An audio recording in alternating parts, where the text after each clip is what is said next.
Bab 1136. Dua gerakan. Melihat pemandangan ini, Zhou Yu agak terdiam. Mucuan ini, dari lubuk hatinya, selalu memperlakukannya dengan hina, bahkan saat bergerak, dia tidak lupa mengejeknya. Dan sikapnya sebelum bergerak, jelas untuk pamer di depan Jiang Xin. Kalau begitu, Zhou Yu tidak mau repot-repot berkata apa-apa lagi. Pada saat ini, momentum Mucuan dan Wu Hang saling berbenturan keras. Dalam sekejap, warna angin dan awan berubah. Tanpa diduga, angin kencang bertiup di sekitar mereka. Mucuan tidak terburu-buru bergerak, sebaliknya, dia terlebih dahulu merasakan momentum Wu Hang. Sesaat kemudian, dia mengejek. Wu Hang, sepertinya kamu belum membuat banyak kemajuan selama setahun terakhir. Momentum ini masih sangat lemah. Setelah berbicara, Mucuan tiba-tiba berkedip, berubah menjadi bayangan, bergegas menuju Wu Hang. Wuih! Pada saat mendekati Wu Hang, Mucuan mengangkat tinjunya dan menyerang. Dalam sekejap, bayangan tinju yang tak terhitung jumlahnya bergabung menjadi satu, menelan Wu Hang seluruhnya. Menghadapi serangan yang luar biasa ini, Wu Hang tidak panik, malah dia berkata sambil tersenyum tipis. Sudah lebih dari setahun berlalu, dan kamu juga belum membuat banyak kemajuan. Masih berharap tinju angin petir ini akan menyakitiku. Saat berbicara, Wu Hang gemetar seluruh tubuhnya, dan sekejap, gelombang kejut Gangjin terlihat jelas meletus darinya. Seketika semua gelombang kejut secara aneh berubah menjadi gelombang bayangan tinju di depannya. Wu Hang melangkah maju dan melancarkan pukulan dengan kekuatan besar. Dalam sekejap, suara keras yang mengguncang bumi terdengar. Pada saat ini, terasa seolah-olah ruang angkasa itu sendiri telah ditembus. Keributan besar ini membuat Zhou Yu menunjukkan ekspresi terkejut. Apakah ini energi banteng liar? Mucuan, sudah berakhir. Mendengar ini, Jiang Xin memperlihatkan ekspresi terkejut. Zhou Yu, apa yang kamu katakan? Mucuan tidak bisa mengalahkannya. Bukankah peringkat Mucuan 5 peringkat lebih tinggi darinya? Pada saat ini, di samping mereka, Wang Bo berkata dengan ekspresi serius. Nona, peringkat daftar manusia hanya berubah 2 tahun sekali. Peringkat saat ini diambil dari 2 tahun lalu. Orang-orang ini adalah yang terbaik di antara para jenius, 2 tahun sudah cukup untuk mengubah banyak hal. Zhou Yu benar, kekuatan yang ditunjukkan Wu Hang sedikit lebih kuat dari Mucuan. Dalam kontes ini, Mucuan mungkin kalah. Pada saat itu, serangan Mucuan dan Wu Hang sudah saling berbenturan. Serangan mereka hanya bertahan buntu kurang dari 3 detik sebelum energi banteng liar yang mengerikan milik Wu Hang menghancurkan kekuatan tinju guntur angin milik Mucuan. Ini tidak bagus. Mucuan akan kalah. Nona, Zhou Yu, ayo kita pergi cepat. Wajah Wang Bo berubah, dan dia berteriak mendesak. Namun, Zhou Yu menggelengkan kepalanya. Terlambat.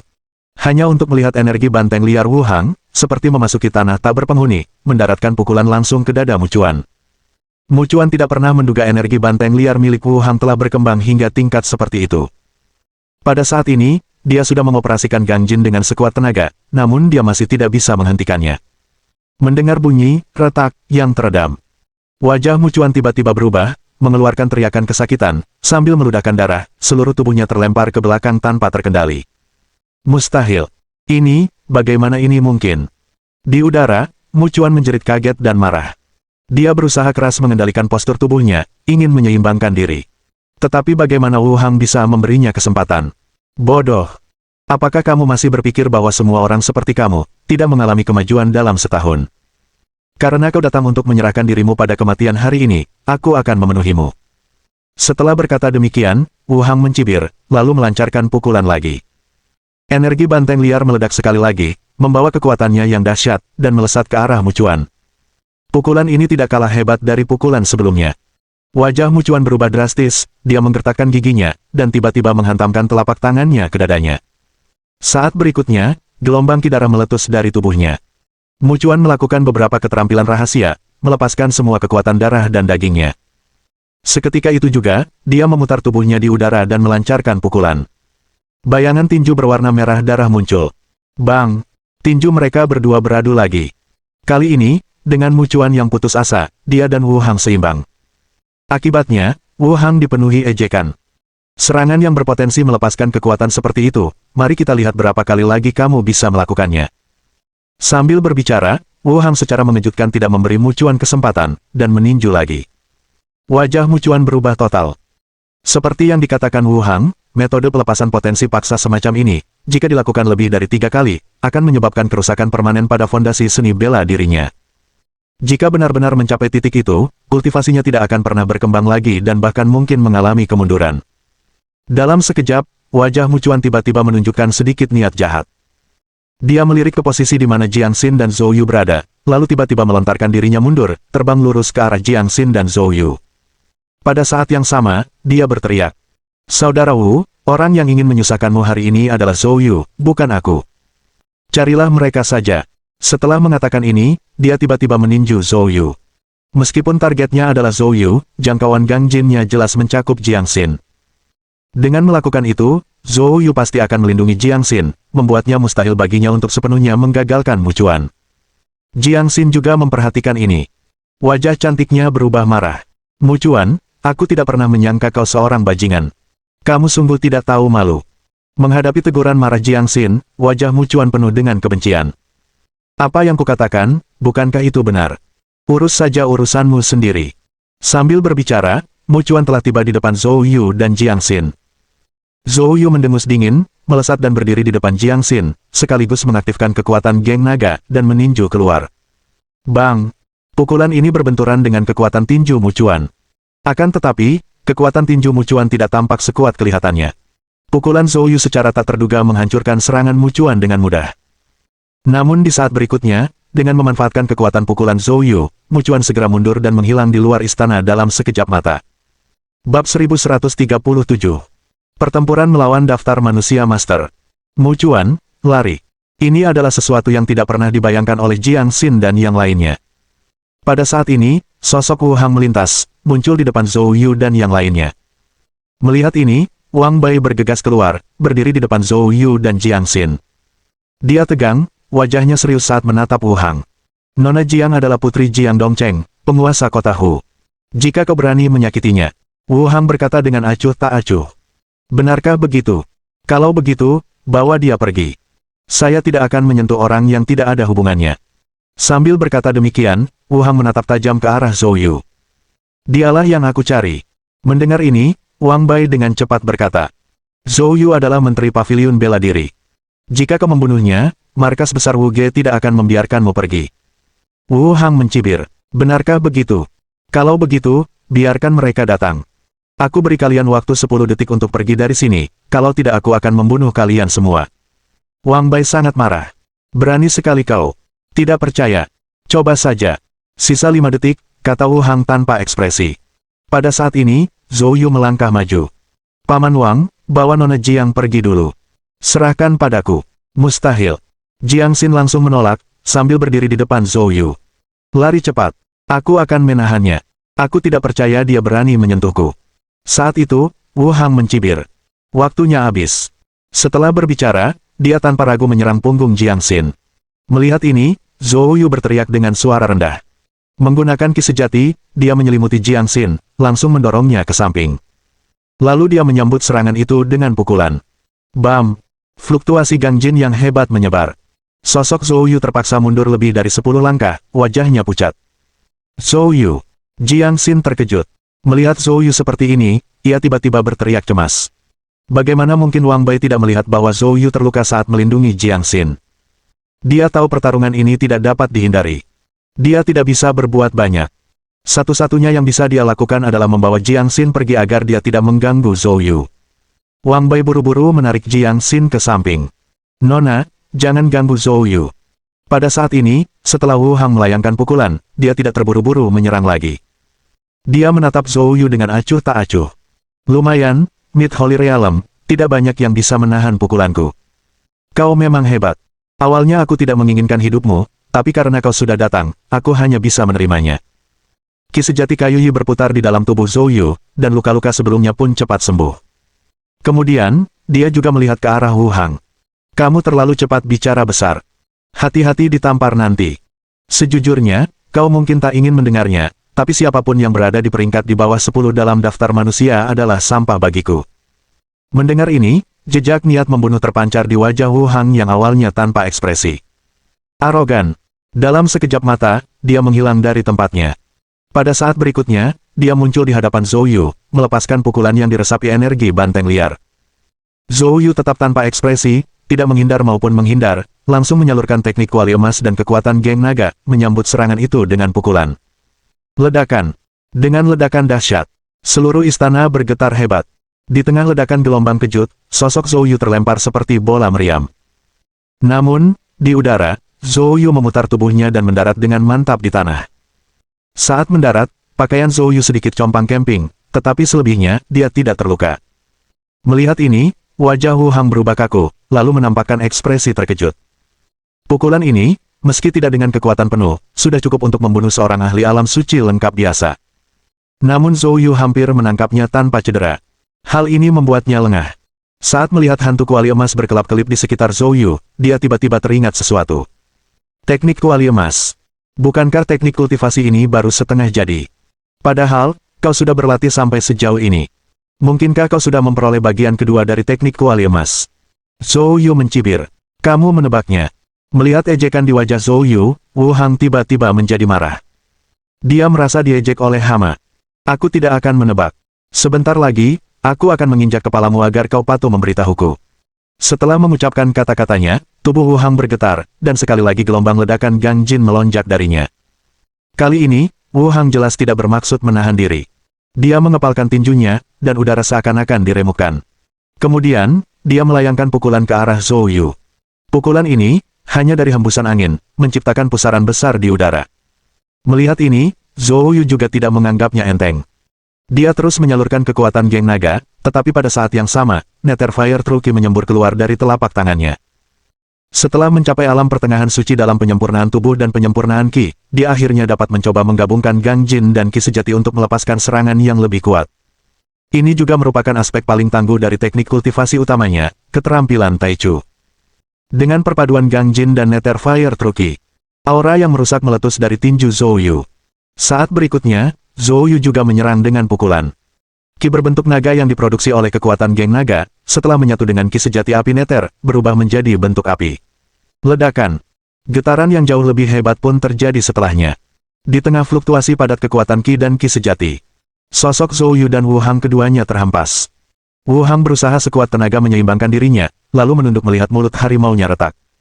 Terlebih lagi, pembuluh darah di lengan bawahnya telah pecah. Untuk pertama kalinya, ekspresi terkejut muncul di wajah Wu Hang. Gang Jin dan Truki adalah dua kekuatan yang sangat berbeda. Kau benar-benar berhasil menggabungkannya, bagaimana ini mungkin? Bab 1138. Kekalahan. Setelah Zhou Yu menstabilkan pendiriannya, dia menatap Wu Hang dengan dingin. Ada banyak hal yang belum kamu ketahui. Ini baru permulaan. Mendengar ini, cahaya tajam tiba-tiba muncul di mata Wu Hang. Sangat bagus. Zhou Yu, aku akui, aku memang meremehkanmu. Kau tidak lebih buruk dari Mu Chuan. Tapi dibandingkan denganku, kamu masih banyak kekurangannya. Selanjutnya, aku akan menunjukkan kekuatan penuhku. Setelah berkata demikian, Wu Hang menyilangkan lengannya dan menggeram pelan. Dalam sekejap, gelombang dahsyat yang terlihat muncul di atas kepalanya, lalu menerjang ke arah Zhou Yu bagaikan angin yang menyapu awan. Untuk sesaat, Zhou Yu merasa seolah-olah dirinya telah tenggelam ke dalam rawa, dan bahkan sirkulasi Gang Jin dan Truki di dalam dirinya agak lamban. Melihat pemandangan ini, Zhou Yu juga memperlihatkan ekspresi keheranan di matanya. Apa metode ini? Pada saat ini, Wang Bo di sampingnya berteriak mendesak. Zhou Yu, hati-hati, ini adalah aura yang hanya dimiliki oleh ahli alam raja. Meskipun belum mencapai level ahli alam raja sejati, itu sudah cukup dekat. Setelah mendengar pengingat Wang Bo, Zhou Yu akhirnya mengerti. Aura kerajaan raja. Waktu yang tepat, biarkan aku melihat apa yang luar biasa dari aura alam raja ini. Saat berbicara, Zhou Yu tiba-tiba menghentakkan kaki kanannya, menyebabkan tanah bergetar. Segera setelah itu, aura sunyi menyebar dari tubuh Zhou Yu melalui kakinya. Saat aura sunyi ini menyebar, kekuatan langit dan bumi di bawah kakinya terus-menerus berkumpul menuju kaki Zhou Yu. Ini adalah wilayah kedua dari Eight Desolate Fist, Earth Desolation. Dalam sekejap, kekuatan dahsyat melonjak dari tubuh Zhou Yu. Kekuatan ini awalnya ditekan oleh aura alam Raja Wu Hang, tetapi segera, ia mampu melawannya. Melihat kejadian ini, bukan hanya Wang Bo saja yang terkejut, bahkan Wu Hang pun ikut terkejut. Aura alam raja hanya bisa dipahami di alam suci sempurna, bagaimana mungkin kau bisa memahaminya di alam suci tengah? Bukan, ini bukan aura alam raja, ini semacam teknik rahasia. Wu Hang awalnya terkejut tetapi segera menyadari kesalahannya. Pada saat ini, Zhou Yu tidak mau repot-repot membuang kata-kata lagi. Tidak masalah apakah itu kucing putih atau kucing hitam, selama ia menangkap tikus, ia adalah kucing yang baik. Sekarang giliranmu menerima pukulanku. Dengan itu, Zhou Yu langsung mengayunkan tinjunya dan meninju keluar. Dalam sekejap, energi kacau dan penuh kekerasan di dalam dirinya menemukan jalan keluar, mengalir keluar dalam bentuk deras, berubah menjadi naga kuning raksasa, dan menyerbu ke arah Wu Hang. Wu Hang mengeluarkan raungan marah. Nak, kamu terlalu sombong. Teknik rahasia hanyalah teknik rahasia, berani melawan aura alam raja, merayu kematian. Energi banteng liar milik Wu Hang meletus sepenuhnya, dan di bawah penambahan aura alam raja, ia berubah menjadi tanduk raksasa, menyerang secara langsung. Bentrokan ini adalah yang paling dahsyat yang pernah dialami Zhou Yu sejak memasuki kota. Kedua kekuatan tinju besar itu bertabrakan dengan keras di udara. Untuk sesaat, seluruh tanah mulai bergetar. Di langit, setelah hening sejenak, gelombang kejut terlihat meluas keluar. Wang Bo, melihat kejadian ini, terkejut, dan tanpa berkata apa-apa, menarik Jiang Xin, mundur cepat ke belakang. Kemanapun gelombang kejut itu lewat, bagian-bagian besar villa dan bangunan di dalam istana langsung hancur. Dan dua orang yang berada di pusat ledakan itu juga terpental oleh gelombang kejut yang mengerikan ini. Sosok Zhou Yu terlempar mundur dengan dahsyat dan menghantam tanah. Akan tetapi, berkat perlindungan teknik kuali emas, dia tampak babak belur tetapi tidak mengalami luka serius. Namun Wu Hang berbeda. Dia tidak memiliki teknik kultivasi defensif yang kuat seperti teknik kuali emas. Dia pun terjatuh dengan keras ke tanah, menciptakan lubang yang dalam. Akan tetapi, meridian dan pembuluh darahnya langsung pecah, menodai dirinya dengan darah dan mewarnai tanah di sekitarnya menjadi merah tua. Pada saat ini, pikiran Wu Hang kosong. Dia tidak pernah menyangka bahwa Zhou Yu, seekor semut alam suci pertengahan, dapat melancarkan serangan sekuat itu, sebuah ketakutan yang hanya dialami saat berhadapan dengan 10 orang teratas dalam daftar manusia. Mungkinkah seorang seniman bela diri alam suci tengah sudah memiliki kekuatan yang mendekati peringkat 10 teratas daftar manusia? Wu Hang sama sekali tidak bisa menerima kenyataan ini. Dan pada saat ini, dia secara naluriah merasakan niat membunuh yang mengerikan. Pada saat yang sama, bayangan hitam muncul di tepi lubang yang dalam. Siapa lagi kalau bukan Zhou Yu? Melihat Zhou Yu masih punya kekuatan untuk bergerak, wajah Wu Hang tiba-tiba berubah, dan dia langsung mencoba bangkit untuk bertahan, tetapi Zhou Yu tidak memberinya kesempatan ini. Seperti yang ditunjukkan Zhou Yu, meteor api langsung melesat ke arahnya. Jika dalam keadaan biasa, dia tidak akan menganggap serius serangan tingkat ini. Tetapi sekarang, karena terluka parah, dia tidak berdaya melawan. Di saat genting, pandangan pedih terpancar di mata Wu Hang, lalu dia menggertakkan giginya, dan dengan keras menepukkan telapak tangannya ke arah dadanya. Dalam sekejap, disertai suara retakan, sebuah perisai emas tiba-tiba muncul. Ledakan. Jari Zhou Yu tiba-tiba terhalang oleh perisai emas ini. Zhou Yu terkejut. Apakah ini jimat cahaya emas? Aku tidak menyangka kamu akan mendapatkan hal sebaik itu. Wu Hang dipenuhi amarah pada saat ini. Jimat cahaya emas ini adalah sesuatu yang diperolehnya dengan biaya besar dari seorang senior sekte Tao. Barang ini dapat menahan serangan dari ahli setingkat kerajaan. Awalnya, ia menganggapnya sebagai jimat yang digunakan dalam krisis besar untuk menyelamatkan hidupnya. Namun dia tidak menyangka akan dipaksa menggunakannya hari ini oleh seorang seniman bela diri alam suci tengah. Hal ini membuatnya merasa ingin meludahkan darah karena marah dalam hati. Namun, Zhou Yu tidak berniat untuk beristirahat meskipun serangannya tidak berhasil, dan berencana untuk terus menyerang.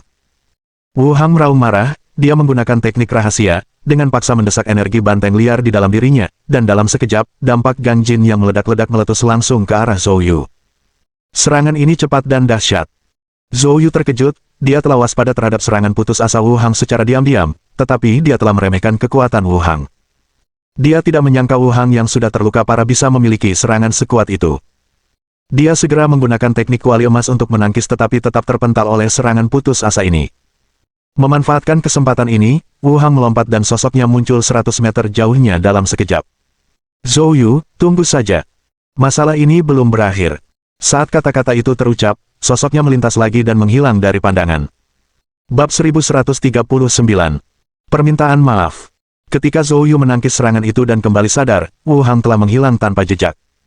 Zhou Yu dengan cepat menyebarkan indera ketuhanannya, tetapi dia tidak mendeteksi aura Wu Hang. Sambil mengerutkan kening, Zhou Yu menarik kembali Divine Sense-nya dan kemudian mendesah. Sayang sekali. Meskipun aku bisa mengalahkannya, itu masih belum cukup kuat untuk membunuhnya. Pada saat ini, Wang Bo dan Jiang Xin bergegas berlari. Jiang Xin menatap Zhou Yu dengan ekspresi khawatir. Zhou Yu, kamu baik-baik saja. Zhou Yu terkekeh. Yang dalam masalah adalah Wu Hang. Saya baik-baik saja. Mendengar ini, Jiang Xin akhirnya menghela napas lega. Pada saat ini, Wang Bo juga berbicara. Zhou Yu, kekuatanmu meningkat terlalu cepat. Akhirnya aku mengerti mengapa kamu tidak takut padanya. Sepertinya sekarang kekuatanmu setidaknya telah mencapai level 20 teratas dalam daftar manusia. Zhou Yu tersenyum sedikit. Wang Bo, kamu terlalu baik. Mengenai masalah ini, mohon jangan disebarkan. Wang Bo terkejut. Apakah kamu tidak ingin masuk daftar manusia? Kau tahu, bisa masuk ke daftar manusia berarti kau sudah memasuki seluruh pandangan dunia bela diri negeri naga. Saat itu, manfaat yang bisa kau dapatkan sungguh tak terbayangkan. Banyak keluarga kuno akan memberikan sumber daya yang sangat besar kepadamu, yang akan memberikan manfaat besar, baik untuk kultivasimu di masa depan maupun untuk meningkatkan prestise paviliun bela diri. Zhou Yu masih menggelengkan kepalanya dan berkata, saya masih memiliki beberapa urusan rahasia yang harus diselesaikan sekarang, dan tidak pantas menjadi pusat perhatian publik. Kekhawatiran utama Zhou Yu tentu saja adalah beberapa pemberontak orang tua itu. Dia telah membaca data daftar manusia. Begitu masuk dalam daftar, teknik kultivasi, keterampilan bela diri, dan kisah hidup para ahli tersebut akan segera digali. Meskipun Zhou Yu yakin tidak seorang pun dapat mengungkap asal-usulnya, ia tidak mau mengambil risiko ini. Mendengar ini, Wang Bo juga mengangguk. Baiklah kalau begitu. Saya dan Nona tidak akan membocorkan masalah ini. Zhou Yu mengangguk dan berkata, terima kasih. Kemudian, ia kembali menggunakan indera ilahinya untuk mengamati sekeliling seluruh kompleks perumahan. Tiba-tiba, matanya berkedip. Wang Bo, Nona Jiang, tunggu sebentar, saya akan segera kembali.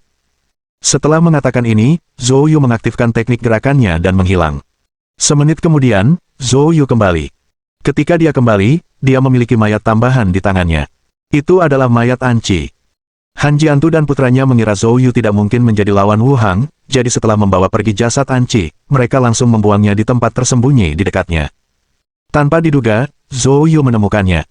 Sambil memegang mayat itu, Zhou Yu tersenyum dan berkata, perjalanan ini tidak sia-sia, setidaknya ada keuntungannya. Wang Bo, Nona Jiang, aku ada urusan yang harus diselesaikan. Aku akan kembali ke paviliun bela diri dulu. Wang Bo mengangguk. Baiklah, kalau begitu aku dan Nona akan pulang juga. Kita juga perlu melaporkan masalah ini kepada Tuan Jiang sesegera mungkin. Wang Bo dan Jiang Xin sudah kembali ke rumah. Jiang Dongcheng kebetulan juga ada di sana. Melihat keduanya kembali, ia bertanya dengan ragu. Di mana tuanmu? Saat itu, Jiang Xin menahan amarah yang meluap-luap. Ia segera menceritakan semua yang dilakukan Mu Chuan di kediamannya. Setelah mendengarkan, wajah Jiang Dongcheng berubah sangat jelek. Ayah! Dia menepuk meja dengan telapak tangannya, lalu berdiri dengan marah. Mu Chuan ini, dia benar-benar bajingan. Dia telah menghabiskan banyak upaya dan bahkan menjanjikan bantuan kepada pihak lain untuk mengundangnya membantu Zhou Yu. Tanpa diduga, Mu Chuan tidak hanya melarikan diri dari pertempuran, tetapi dia juga hampir melukai putrinya. Ini sungguh keterlaluan. Apakah Zhou Yu baik-baik saja? Jiang Xin menggelengkan kepalanya dan berkata, Ayah, Zhou Yu baik-baik saja. Dia cukup tangguh, dia bahkan mengusir Wu Hang. Jiang Dongcheng menarik napas dalam-dalam. Tidak, aku harus berbicara langsung dengan Zhou Yu mengenai masalah ini. Setelah berkata demikian, dia mengangkat telepon dan menghubungi nomor Zhou Yu. Beberapa saat kemudian, panggilan tersambung. Dengan wajah penuh permintaan maaf, Jiang Dongcheng berkata, Zhou Yu, kejadian hari ini adalah salah perhitunganku. Saya salah menilai orang tersebut. Zhou Yu segera tertawa dan menjawab, Paman Jiang, bagaimana aku bisa menyalahkanmu? Maksudmu baik, tapi siapa yang menyangka Mu Chuan akan menjadi orang seperti itu? Jangan khawatir, aku akan memastikan Mu Chuan membayarnya, kata Jiang Dongcheng dingin. Zhou Yu terkekeh.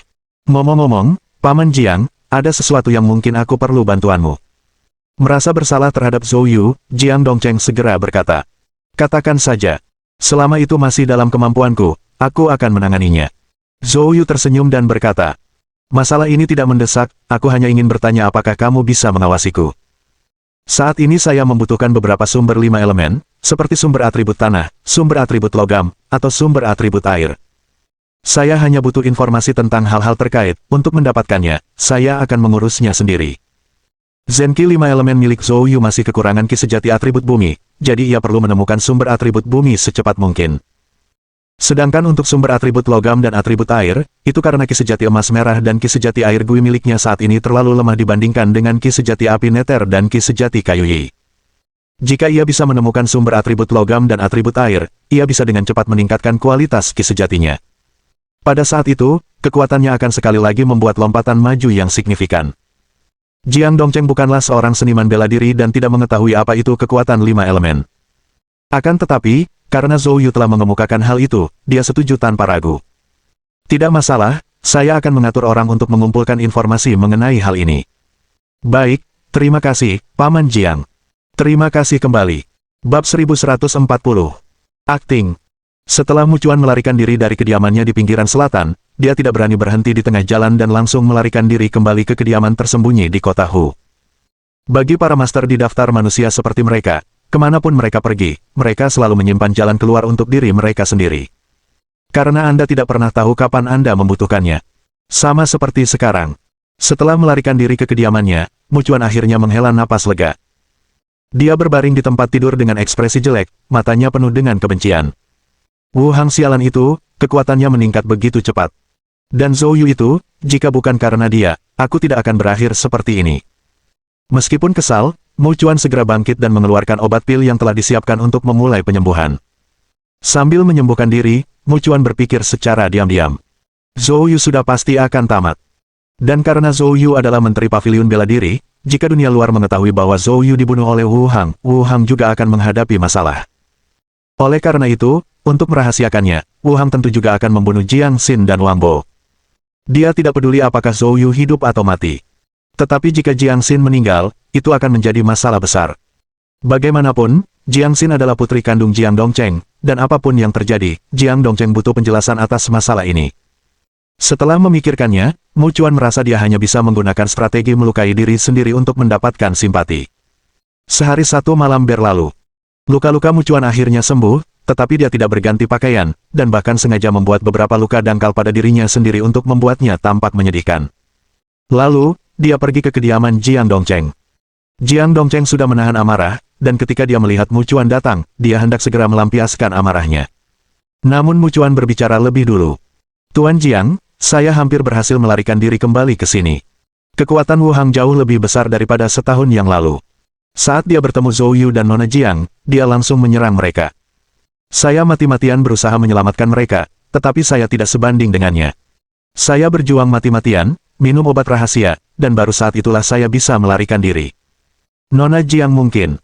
Tapi jangan khawatir, begitu aku pulih, aku pasti akan membalaskan dendam Nona Jiang. Orang macam apakah Jiang Dongcheng? Dia hanya tertegun sejenak dan kemudian segera menyadari bahwa Mu Chuan sedang melakukan tindakan mencari simpati.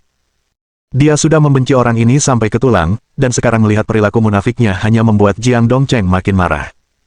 Dia telah mengenal orang ini selama bertahun-tahun, tidak menyangka dia memiliki sisi yang menjijikkan seperti itu. Dia bahkan telah memperkenalkan orang ini kepada Zhou Yu. Kalau dipikir-pikir lagi, dia merasa sangat terhina. Tampar. Jiang Dongcheng, yang tidak dapat menahannya lagi, mengangkat tangannya dan menamparkan tepat di wajah Mu Chuan. Mu Chuan saat itu sedang asyik beraksi dan tidak menyangka Jiang Dongcheng akan tiba-tiba memukulnya. Tamparan itu menelan semua kata-katanya, meninggalkan Mu Chuan tercengang saat dia menatap Jiang Dongcheng, lalu dengan marah berkata, "Tuan Jiang, apa maksud Anda? Aku terluka parah saat mencoba menyelamatkan putrimu, nyaris berhasil melarikan diri untuk menyampaikan berita itu padamu, dan aku bahkan berjanji akan membalaskan dendamnya untukmu. Dan kau memperlakukanku seperti ini." Mendengar ini, wajah Jiang Dongcheng penuh dengan ejekan. "Aku benar-benar meremehkan betapa tebalnya kulitmu." Setelah berkata demikian, dia berteriak ke atas. "Siner, turunlah sebentar."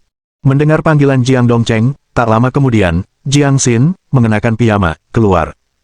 Ketika Mu Chuan melihat Jiang Xin, dia benar-benar tercengang. Mustahil. Jika Wu Hang membunuh Zhou Yu, dia tidak akan meninggalkan saksi hidup. Bagaimana mungkin Jiang Xin masih hidup? Tetapi Jiang Xin adalah bukti nyata di depan Wu Hang, dan dia tidak punya pilihan selain mempercayainya. Ketika Jiang Xin melihat Mu Chuan, dia juga menunjukkan ekspresi marah. "Bajingan, beraninya kau datang ke rumah kami. Keluar." Pada saat ini, ekspresi Mu Chuan berubah seketika, dan tiba-tiba, ia menunjukkan tatapan sinis. Tanpa sepatah kata pun, sosoknya melesat, terbang menuju Jiang Xin. Apakah dia benar-benar akan menyerang Jiang Xin? Pada saat ini, kilatan cahaya pedang melintas. Mu Chuan yang lengah terpaksa mundur. Baru setelah menenangkan dirinya, dia melihat bahwa orang yang menghunus pedang itu adalah Wang Bo. Wang Bo berteriak dengan marah. Mucuan, apa yang menurutmu sedang kau lakukan? Jangan lupa di mana kamu berada. Mucuan berkata dengan ekspresi dingin, katakan padaku, bagaimana kamu bisa selamat. Jangan memaksaku untuk bertindak. Jiang Dongcheng maju selangkah. Apa? Mucuan, kamu masih berencana membuat masalah di sini. Cobalah bergerak dan lihat apa yang terjadi. Menghadapi ancaman Jiang Dongcheng, mata Mucuan berkedut, tetapi segera tatapannya tertuju pada Wang Bo. Aku akui, aku tidak berani menyakitimu. Tapi kalau aku membunuhnya, apa yang bisa kau lakukan? Saat dia berbicara, Mucuan tiba-tiba bergerak, menuju langsung ke Wang Bo. Wang Bo segera mengayunkan pedangnya dan menusuk ke depan. Dentang. Suara logam beradu terdengar, pedang Wang Bo hancur oleh sebuah pukulan. Saat berikutnya, Mucuan muncul di depan Wang Bo, mencengkeram lehernya, dan mengangkatnya. Berhenti. Jiang Dongcheng dan Jiang Xin berteriak marah bersamaan. Namun, Mucuan tetap tidak tergerak. Dia menatap Jiang Xin dengan dingin. Katakan padaku, bagaimana kamu bisa selamat? Di mana Wu Hang sekarang? Jiang Xin, yang tampak cemas saat ini, segera berkata. Tentu saja, Zhou Yu menyelamatkan kita. Wu Hang sudah melarikan diri. Zhou Yu. Mucuan tidak percaya. Apakah kau mengatakan Zhou Yu mengalahkan Wu Hang? Seketika, kekuatan di tangannya meningkat 3 kali lipat. Beraninya kau berbohong padaku. Melihat wajah Wang Bo memucat dan napasnya melemah, Jiang Dongcheng menjadi cemas. Mucuan, semua yang dikatakan Siner benar. Aku peringatkan kau, segera bebaskan Wang Bo, kalau tidak, aku akan membuatmu membayar harga yang tak tertahankan. Mendengar kata-kata Jiang Dongcheng, ekspresi Mucuan berubah. Dia mengenal Jiang Dongcheng dan tahu bahwa dia bukan tipe orang yang suka berbohong.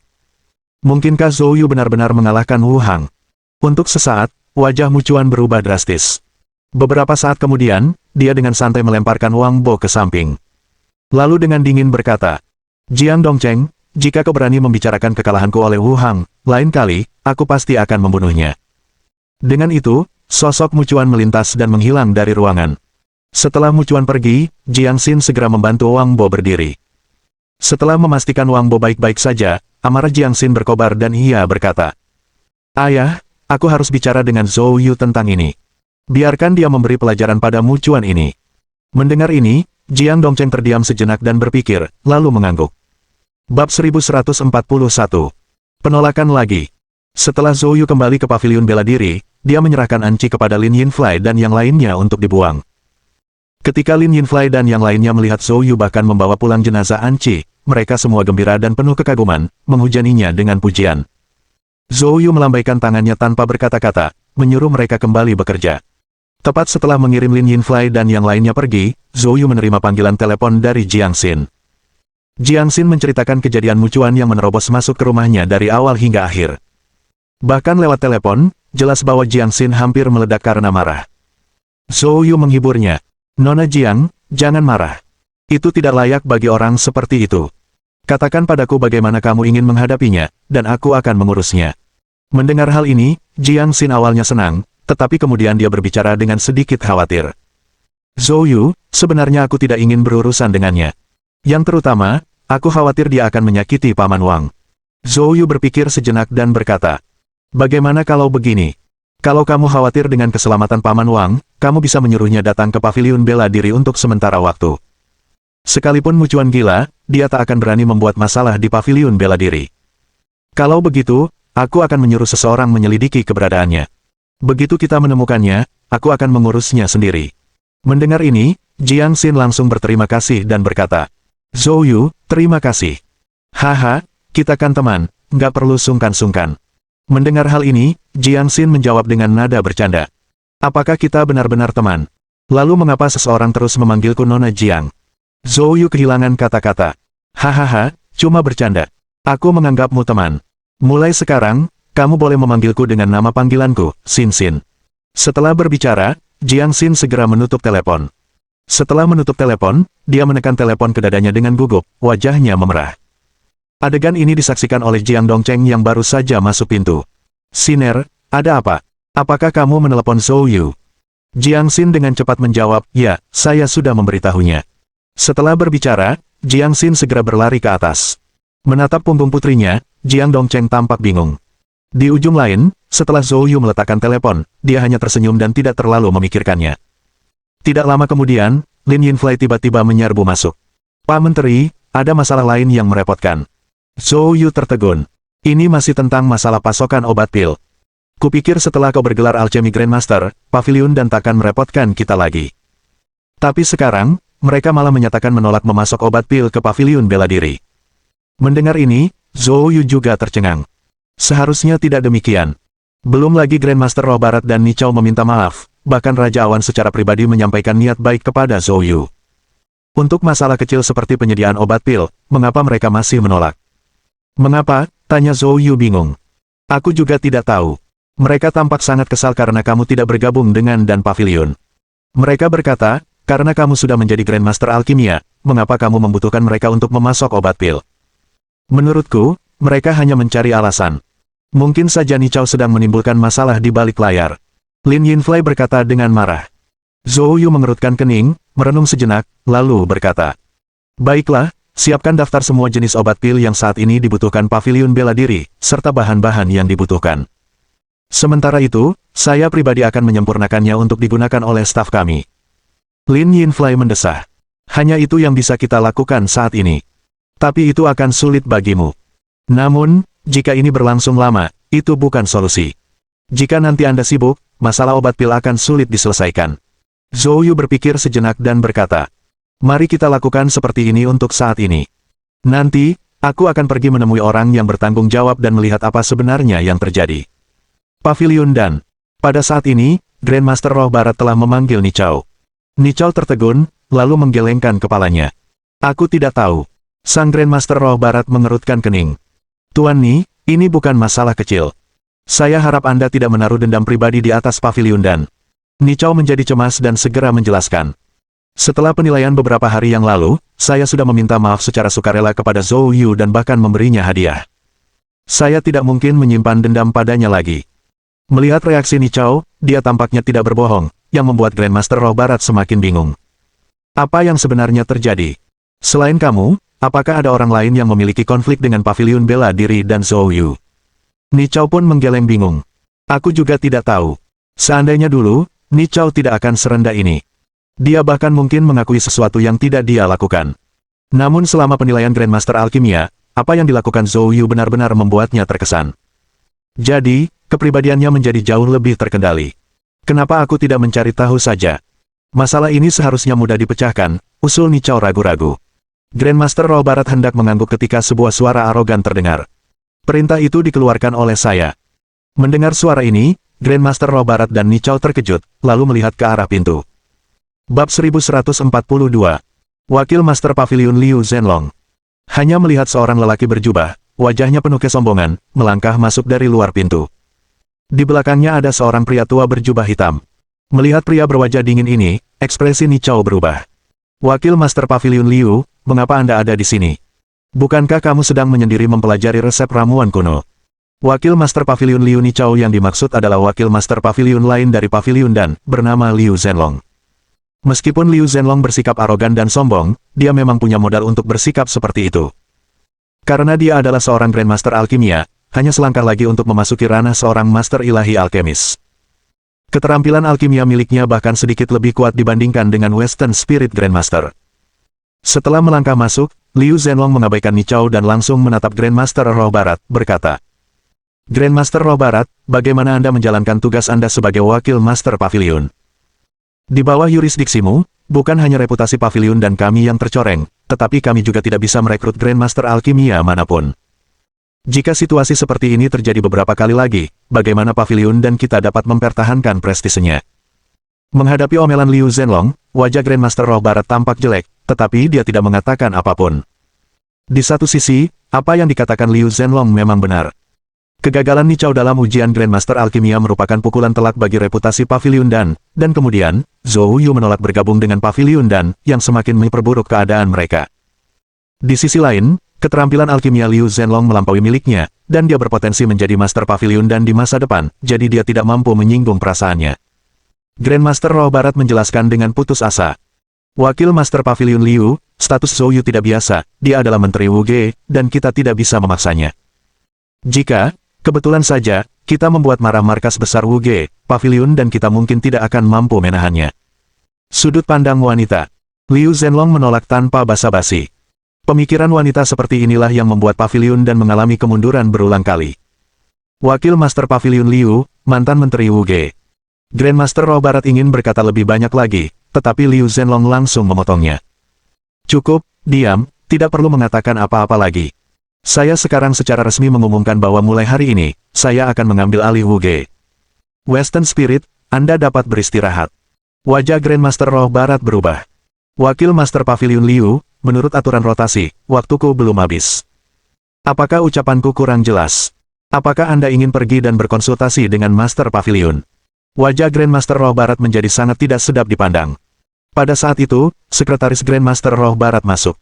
Sebelum Grandmaster Roh Barat sempat berbicara, Liu Zhenlong mencibir dingin. Tepat pada waktunya. Saya juga ingin bertemu dengan Menteri baru Wu Ge dan melihat apa saja yang telah dilakukannya. Setelah berbicara, Liu Zhenlong melirik dingin ke arah Grandmaster Roh Barat dan kemudian berjalan keluar sambil mengayunkan lengan bajunya. Melihat Liu Zhenlong pergi, Ni Chao berkata dengan ekspresi muram. Grandmaster Roh Barat melambaikan tangannya, menghentikan Ni Chao. Dia mendesah. Lupakan saja, tidak perlu dikatakan lagi. Ayo kita keluar dan melihat juga. Saat itu, bertindaklah sesuai situasi dan cobalah untuk tidak berselisih dengan Zhou Yu lagi. Zhou Yu saat itu sedang minum teh di kursi tamu. Yang menemaninya adalah Zhao Feier. Zhao Feier duduk di sebelah Zhou Yu, dengan rasa ingin tahu mengamati situasi internal pavilion dan. Setelah beberapa pengamatan, Zhao Feier cemberut. Zhou Yu, pavilion dan ini tampaknya tidak begitu mengesankan. Mereka masih berani mengganggumu. Tidak mungkin, kau ambil saja beberapa orang dan musnahkan mereka. Zhao Feier berkata, dengan garang. Petik 1. Petik 2 Petik 2. Zhou Yu terdiam. Anda membuatnya terdengar mudah, jika sesederhana itu, pasti menyenangkan. Apakah kamu tahu berapa banyak ahli alam raja di pavilion dan? Zhao Feier menjulurkan lidahnya. Jangan terlalu serius. Aku hanya bercanda denganmu. Zhou Yu terdiam lagi. Aku sedang berusaha meringankan ekspresi seriusmu. Zhao Feier melotot padanya. Saat keduanya tengah bercanda, terdengar suara sinis. Sepertinya ini adalah menteri muda baru Wu Ge yang mencapai kesuksesan lebih awal. Bertemu dengan menteri, sungguh rezeki yang saya kumpulkan dari kehidupan lampau. Mendengar ini, Zhou Yu menyipitkan matanya sedikit dan melihat ke arah pintu belakang dan melihat seorang pria paruh baya masuk. Orang ini, Zhou Yu belum pernah melihat sebelumnya. Zhou Yu bertanya. Liu Zhenlong mengerutkan kening. Bahkan kamu tidak mengenalku, sepertinya visimu sebagai menteri Wu Ge kurang. Pada saat ini, Zhao Feier di sampingnya berbicara. Zhou Yu, dia adalah wakil kepala pavilion dan pavilion, Liu Zhenlong. Zhao Feier tersenyum nakal. Sudah aku bilang aku ingin menjadi asistenmu, tentu saja, aku harus memahami situasi pavilion dan sebelum datang. Liu Zhenlong ini bukan orang biasa. Dia berada di level puncak Alchemy Grandmaster, hanya selangkah lagi untuk meraih gelar Divine Master. Itulah yang tertulis di informasi, siapa tahu ada yang dilebih-lebihkan. Perkataan Zhao Feier tidak disembunyikan sama sekali, dan suaranya cukup keras untuk didengar Liu Zhenlong. Mendengar ini, Liu Zhenlong menyipitkan matanya, menatap Zhao Feier. Bagaimana kalau menjadi simpananku? Bersamaku, aku jamin kekayaan dan kehormatan, kau akan mendapatkan apapun yang kau inginkan, entah angin atau hujan. Bab 1143 Perintah Hukuman Surgawi. Ketika Zhao Feier mendengar kata, nyonya, raut kemarahan sudah tampak di wajahnya. Dia gemetar karena marah. Pada saat ini, Zhou Yu menggenggam tangannya dan kemudian menatap Liu Zhenlong dengan dingin sebelum berkata. Seorang wakil Master Pavilion dari Pavilion dan yang terhormat, yang mengaku sebagai Grandmaster Alkimia Puncak, berperilaku seperti ini. Jika Pavilion dan dipenuhi orang-orang sepertimu yang punya keterampilan tapi tidak punya kebajikan, maka menurutku kehancurannya sudah dekat. Hahaha. Mendengar ini, Liu Zhenlong tertawa terbahak-bahak. Matanya penuh dengan ejekan. Nak, tidakkah menurutmu apa yang kamu katakan itu sangat naif? Dengan level alkemis papan atas seperti kami di pavilion dan, tidak peduli seberapa liarnya perilaku kami, tidak ada yang berani menyinggung kami. Tahukah kamu kenapa? Justru karena kami yang memproduksi dan memasok obat pil. Dengan mereka berdua, bahkan jika kita menembus langit, tidak akan ada yang mengganggu kita. Zhou Yu menyipitkan matanya, ada kilatan dingin di sana. Jadi, bisakah aku memahami bahwa perintah untuk menghentikan pasokan obat pil ke pavilion bela diriku dikeluarkan olehmu? Jadi bagaimana jika memang begitu? Liu Zhenlong mencibir sambil menatap Zhou Yu. Jadi, kau sengaja menargetkan pavilion bela diriku. Apakah kamu tahu konsekuensi dari melakukan hal itu? Zhou Yu bertanya dengan dingin. Hahaha, apa hubungan pavilion bela diri denganku? Apa pentingnya kalau aku menargetkanmu? Apa yang bisa kamu lakukan? Sikap Liu Zhenlong menjadi semakin arogan, seolah yakin Zhou Yu tidak dapat berbuat apa-apa kepadanya. Zhou Yu melanjutkan dengan dingin. Wakil Master Pavilion Liu, saya harus mengingatkan Anda bahwa ada peraturan yang jelas di markas besar Wuge. Kekuatan apapun di negara naga yang dengan sengaja menentang Pavilion Bela Diri akan dianggap sebagai kekuatan musuh. Mengenai pasukan musuh, Pavilion Bela Diri berwenang mengambil tindakan untuk melenyapkannya.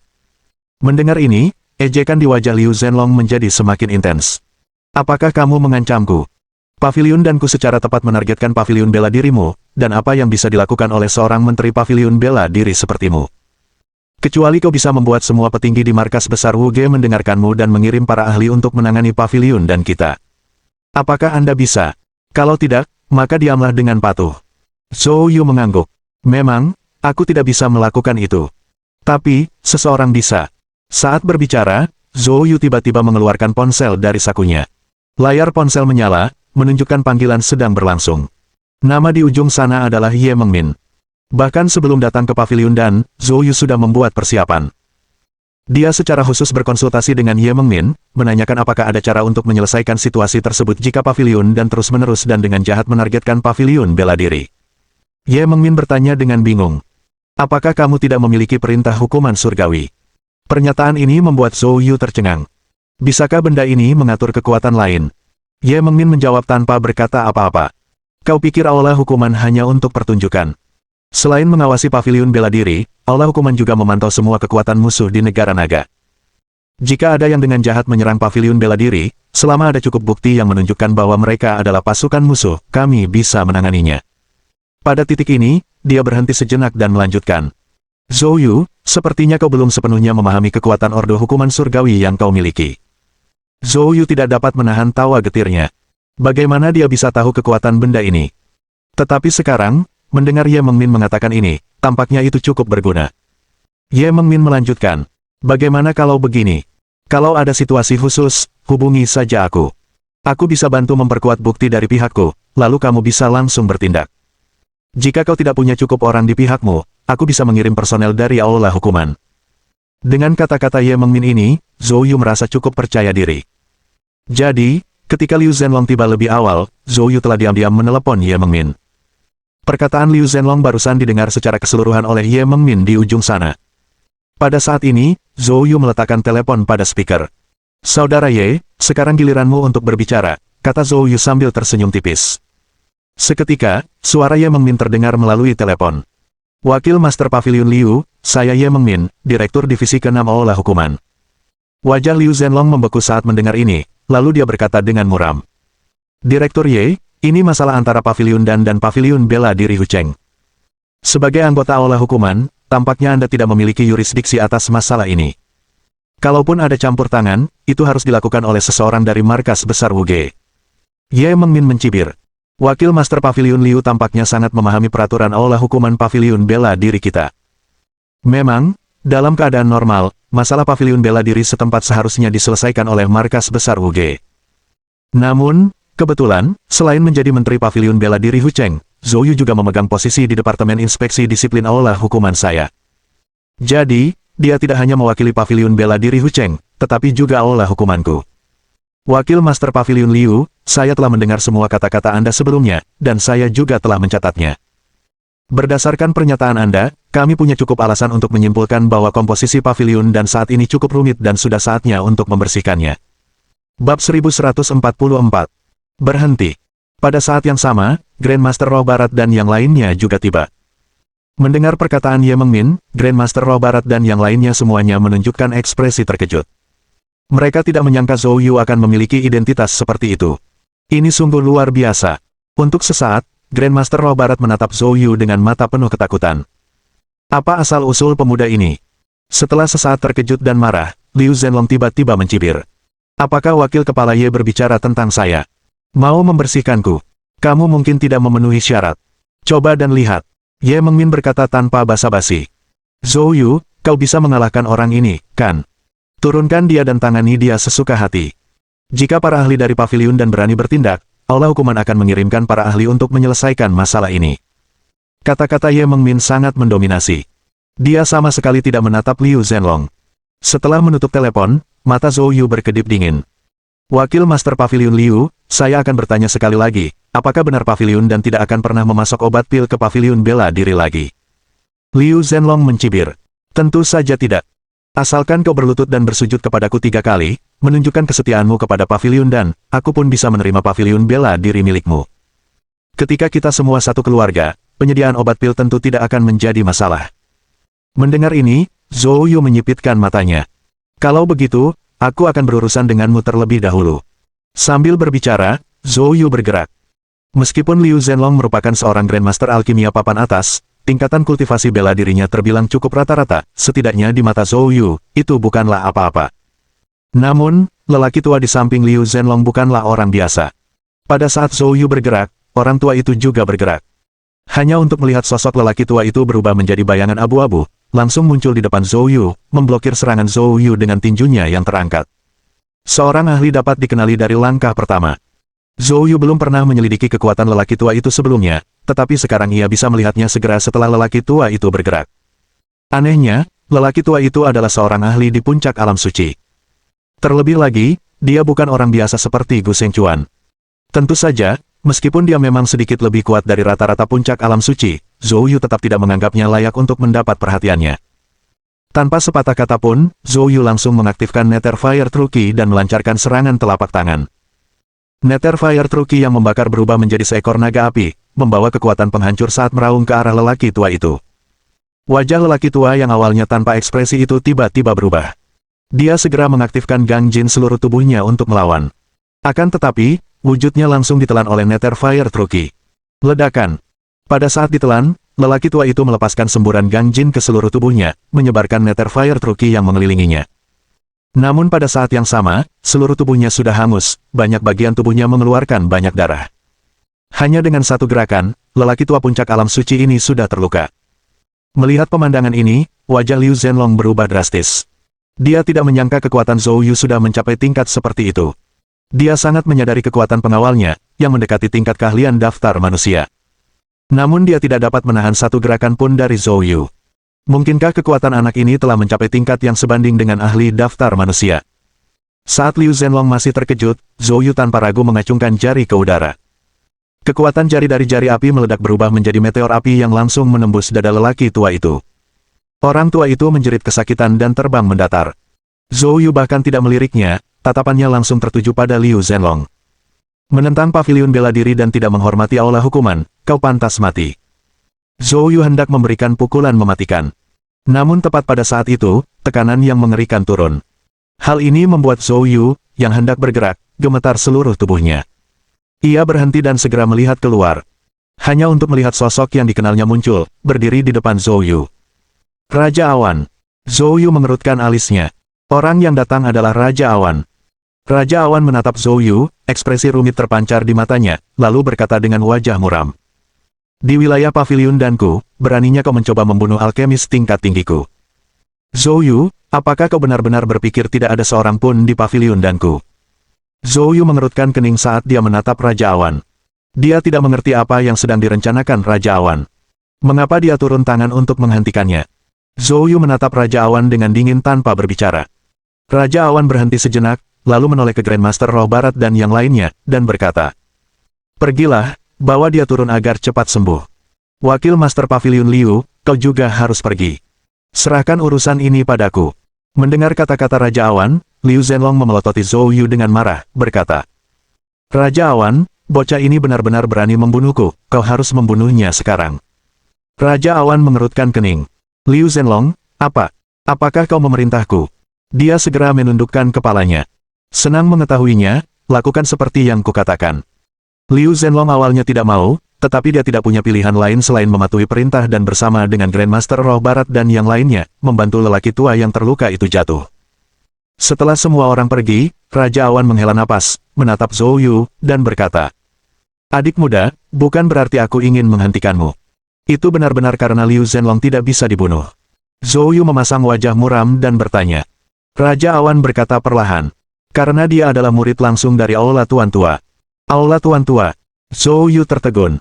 Bab 1145. Aula Tuan Tua.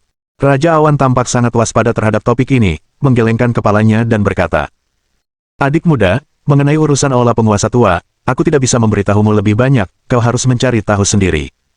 Begitu kamu mengerti, kamu akan tahu dilemaku. Cukup untuk hari ini, kamu sebaiknya kembali dulu.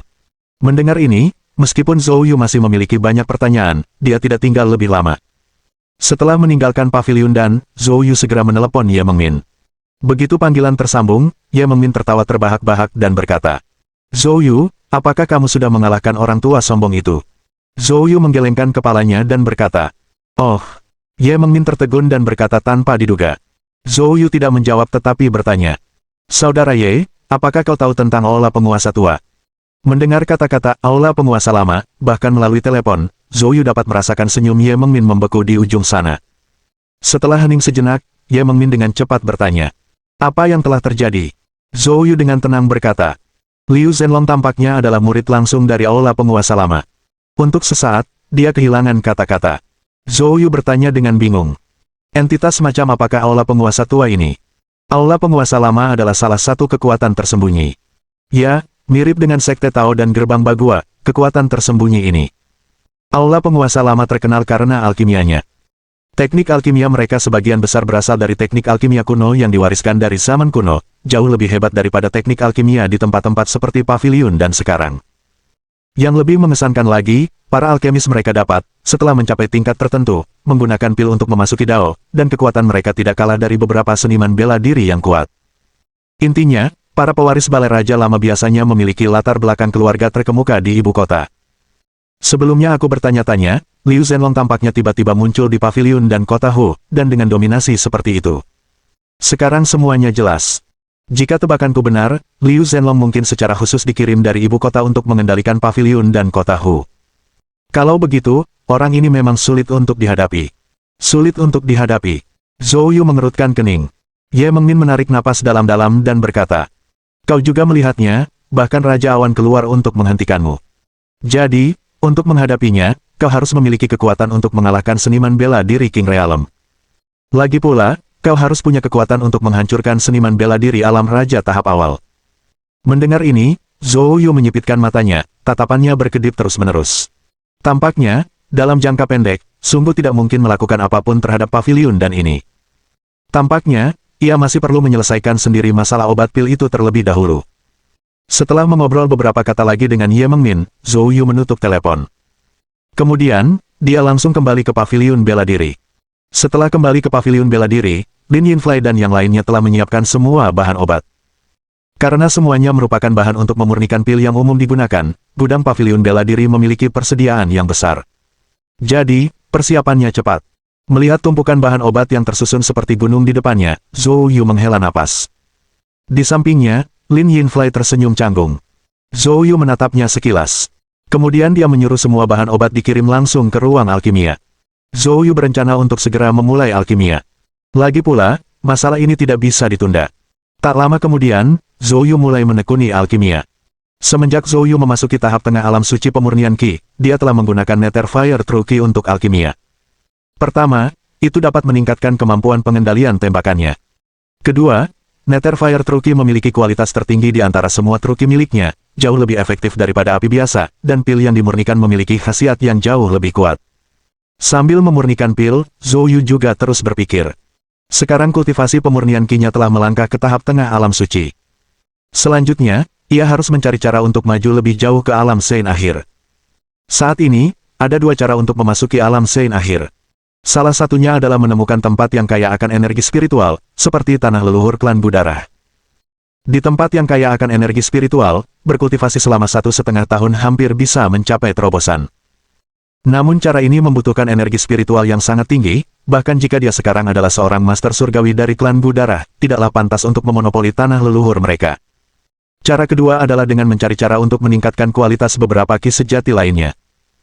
Karena selain Nether Fire True Qi, kualitas Yiwood True Qi, Sunflower Water True Qi, dan Red Gold True Qi semuanya rendah, jauh lebih rendah daripada Nether Fire True Qi.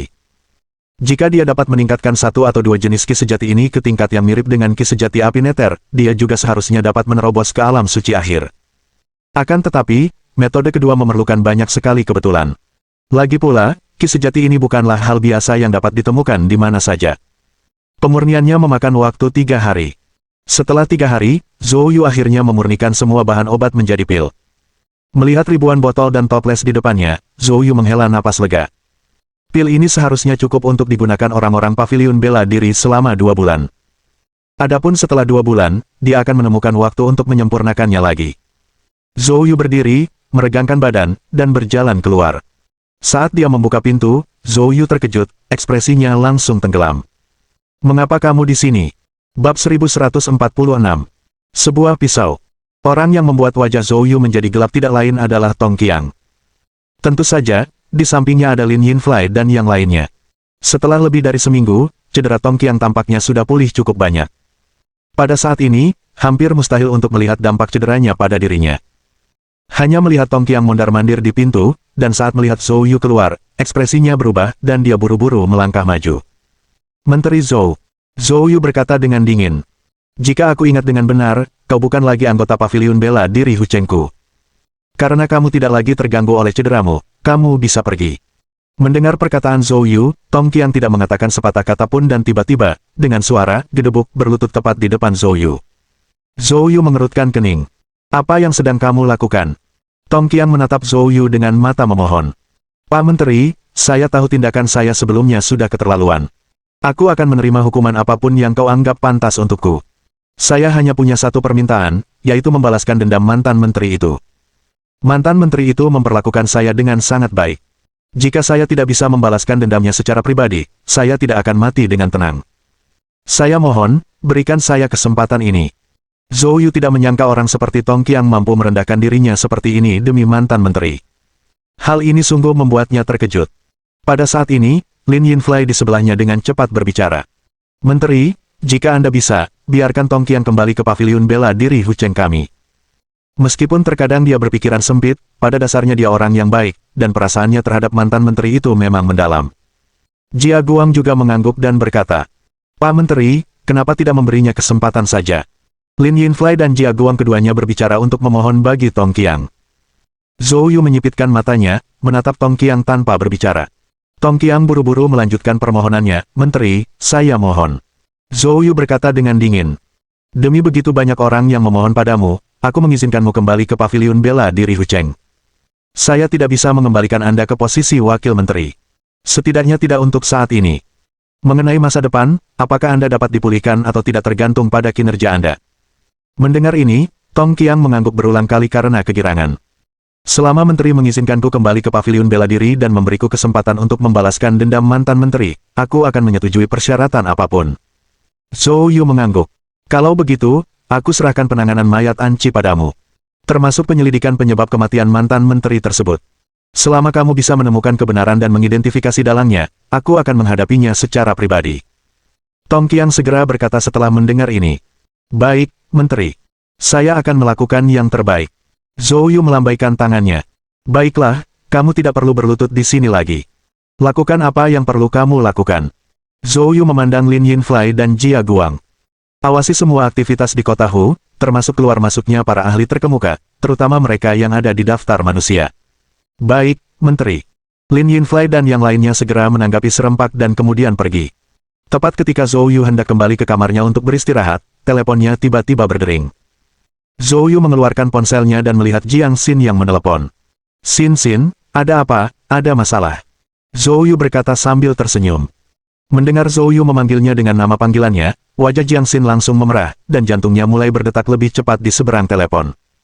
Baiklah, Zhou Yu, ayahku memintamu untuk datang ke rumah kami. Zhou Yu bertanya dengan rasa ingin tahu. Bukankah kamu meminta ayahku untuk membantumu menemukan sesuatu? Ayahku bilang dia sudah menemukan petunjuk dan ingin kamu datang untuk membicarakannya. Mendengar ini, Zhou Yu langsung dipenuhi rasa gembira. Baiklah, aku akan segera ke sana. Setelah menutup telepon, Zhou Yu segera menyuruh seseorang mengantarnya ke villa keluarga Jiang. Pada saat Zhou Yu tiba di villa keluarga Jiang, Jiang Dongcheng telah menyiapkan makanan. Zhou Yu, kamu datang tepat waktu, makanannya baru saja siap, ayo duduk. Zhou Yu tidak sopan, duduk di meja makan, dan Jiang Xin, mengenakan gaun panjang yang indah, duduk di samping Zhou Yu. Jiang Dongcheng menggoda. Siner, kamu tampaknya berpakaian sangat bagus hari ini. Kenapa, apa yang membuatmu begitu bahagia? Mendengar ini, wajah Jiang Xin langsung memerah, melotot ke arah Jiang Dongcheng. Ayah benar-benar tidak sopan. Jika kamu terus bicara, aku akan marah. Baiklah, aku tidak akan bicara lagi. Jiang Dongcheng tertawa terbahak-bahak. Setelah itu, Jiang Dongcheng menatap Zhou Yu. Zhou Yu, anggap saja rumah sendiri, dan makan dulu. Zhou Yu tentu saja tidak sopan, segera mengambil sumpitnya dan mulai makan. Sambil makan, Jiang Dongcheng berkata, Zhou Yu, kamu tadi bilang ingin mencari sumber 5 elemen, kan? Saya baru saja mendapat kabar bahwa malam ini, keluarga Gong Kota Hu akan mengadakan perjamuan keluarga. Konon, selama perjamuan tersebut, mereka akan mempersembahkan senjata ilahi. Menurut informasi yang kudapat dari berbagai sumber, senjata ilahi ini kemungkinan besar berisi sumber 5 elemen di dalamnya. Mendengar ini, mata Zhou Yu langsung berbinar. Paman Jiang, apa sebenarnya senjata ilahi yang kamu sebutkan? Jiang Dongcheng menjawab, itu pedang. Konon pedang ini memiliki sejarah penting, dibuat oleh seorang pengrajin surgawi terkemuka 1000 tahun lalu, dan menyebabkan kehebohan besar saat pertama kali diperkenalkan. Konon, lebih dari 100 ahli alam suci tewas memperebutkan pedang ini, bahkan 2 ahli alam raja pun gugur.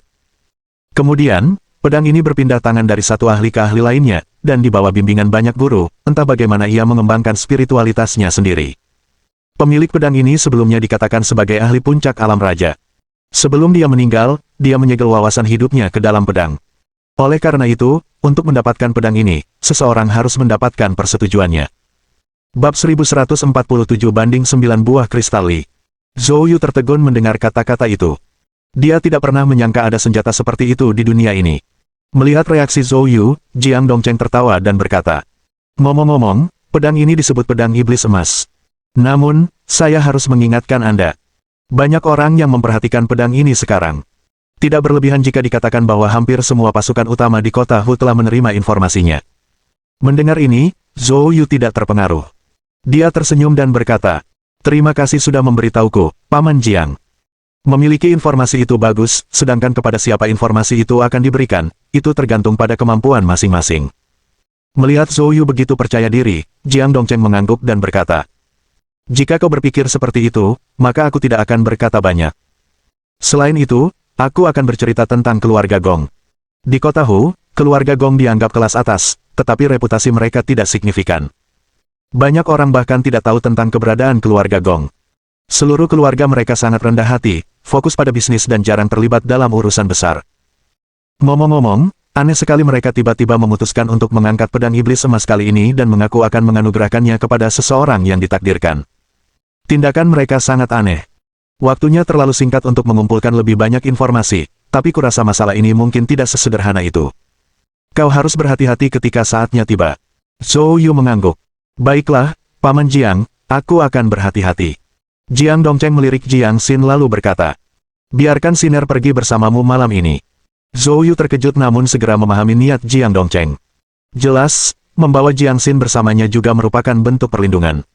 Lagi pula, semua orang tahu Jiang Xin adalah putri Jiang Dongcheng, dan dengan adanya dia, kebanyakan orang tidak akan berani bertindak gegabah.